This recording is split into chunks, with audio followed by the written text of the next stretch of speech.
So should you upgrade from M1 to M5? The chime is back? I love the sound. This chip. I see Apple M1. It's the Apple chip. Oh, that's cool. I mean, I'm just gonna get right into it. 5 years. That's right. 5 years between these two laptops. We have the MacBook Pro M1 13-inch. This was the game changer in 2020.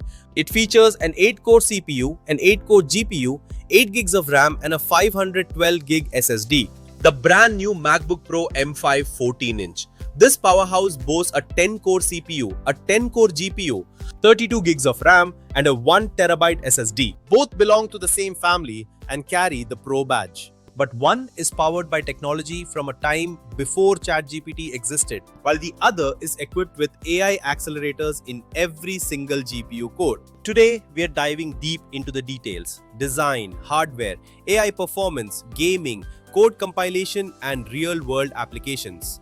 I've run the benchmarks myself. I'm Vikramjit and let's get started. Okay, let's dive into the comparison of these two laptops. First up, the sizes. The M1 measures 13.3 inches, while the M5 is slightly larger at 14.2 inches. It may not seem like a big difference, but when you place them side by side, you can definitely see it. The M5 is wider and a bit deeper, but both are the same thickness at 15.5 millimeters. Now, let's talk about weight. The M1 weighs in at 3 pounds, while the M5 is a bit heavier at 3.4 pounds. However, when you pick up the M5, it feels more substantial, which isn't a bad thing. Moving on to the ports, the M1 is quite limited. It has just 2 Thunderbolt 3 ports, both on the left side. That's it. No HDMI, no SD card slot, and no MagSafe. If you want to connect a monitor and charge at the same time, you'll need to use both ports. In contrast, the M5 offers more versatility with 3 Thunderbolt 4 ports spread across both sides. It also features MagSafe 3 for charging, HDMI 2.1 for an 8K display, an SDXC card slot, and a headphone jack that supports high impedance headphones. Now, let's discuss the screens. The M1 has a solid display with 500 nits brightness, P3 color and retina quality. In 2020, this was impressive, but the M5 takes it to another level with its liquid retina XDR mini LED panel. It boasts 1000 nits sustained brightness, 1600 nits peak HDR, and ProMotion at 120 Hz. You can even opt for nano texture glass. After experiencing the smooth scrolling at 120 Hz on the M5, going back to the M1 60 Hz feels like a downgrade, like switching from a regular TV to an OLED. Lastly, let's talk webcams. The M1 features a 720p camera, which is pretty basic. The M5, however, comes with a 12 megapixel center stage camera in the notch, ensuring your face actually looks like your face during Zoom calls. If you enjoy this content, please support my channel by subscribing. It helps me create more videos like this. Now let's dive into the local LLM performance test. This is LM Studio console and you can see the hardware. On the top left side, you can see my MacBook Pro M5 with 32 GB of RAM, where I can use only 24 GB of VRAM. And on the bottom right side, you can see my MacBook Pro M1 with 8 GB of RAM and where I can use only 5.33 GB of VRAM. So this is the activity monitor. You can see the physical memory is 8 GB and memory used is 5 GB. I have chosen a model which is Gemma 4E2B. This is only 4 GB in size because M1 MacBook is only having 8 GB of RAM, right? So let me offload the whole GPU, whole model on the GPU, and let's load this model. It's taking a little bit of time, and let's see the activity monitor, like how much space it takes.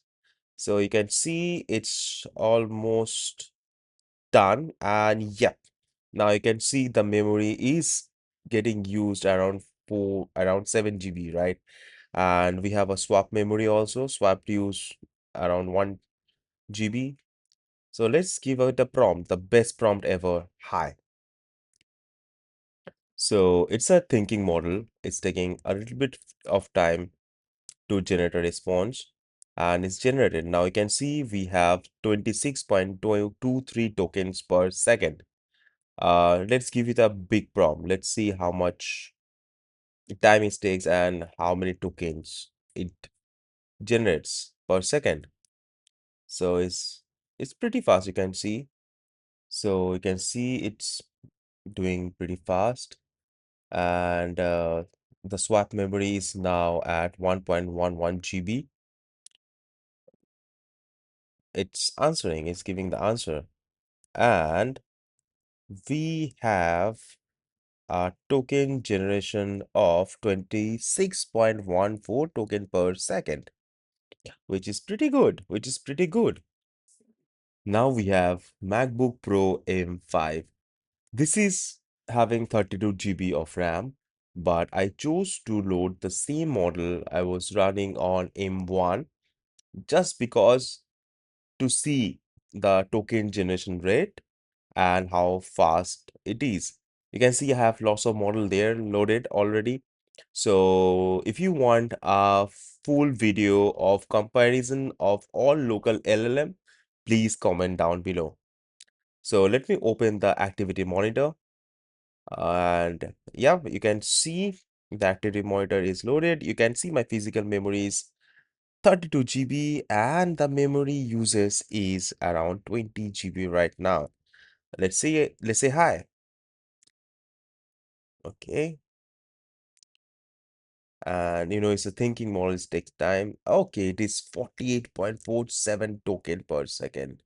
It's too much fast, right? It's faster than anyone can read, I think. And the same prompt, what can you do? It's thinking again, and this time is super fast, like it's lightning fast. And we have 54.10 tokens per second. Damn, that's too much. That's too much fast. Wow, I am amazed. I'm totally amazed now. Ah, amazing, outstanding.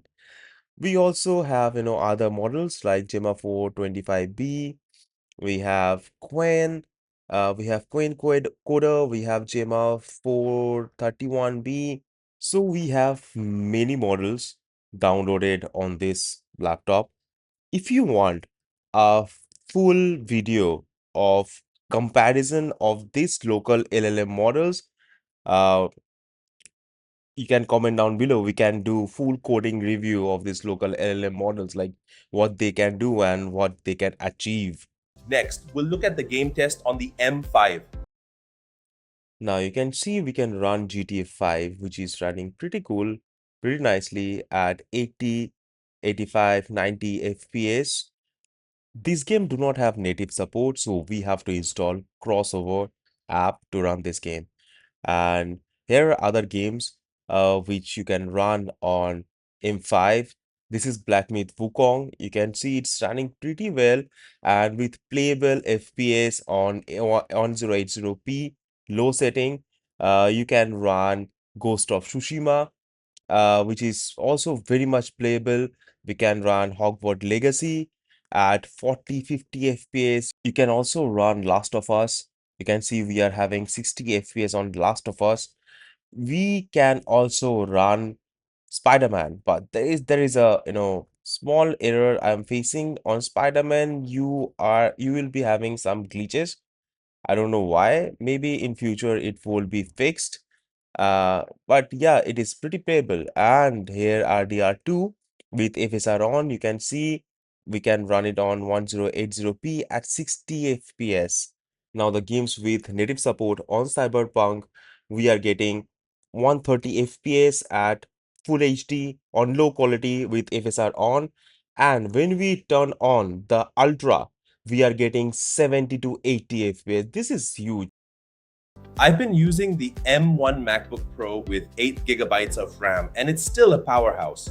I've tackled huge projects including backend, API, database, mobile app, web app, and business portal all running simultaneously. However, I bought M5 because my M1 fan stopped working. So this is a specification chart I made. You can pause here and see through it. If you're a video editor, 3D artist, or use AI tools, the answer is a resounding yes, no debate. The performance difference is generational, with speeds 6 to 7 times faster for your workloads. The Neural Accelerators alone redefine laptop capabilities. If you're a developer, the answer is probably yes. Expect 2 times CPU performance, 2 times SSD speed, and double the base RAM, leading to faster build times and a snappier machine. For students or general users focused on documents, web browsing, or calls, the M1 remains a fast machine in 2026. The upgrade may not be justifiable based on productivity alone unless display quality and extra battery life are priorities for you. The M1 marked the beginning of a new era, while the M5 represents that era fully realized. With 5 generations of silicon refinement, a new AI architecture, and a display worthy of a professional studio, the M5 is a game changer. If you found this breakdown useful, please subscribe. It helps enormously. Links to all benchmark sources and spec sheets are in the description. I'll see you in the next video.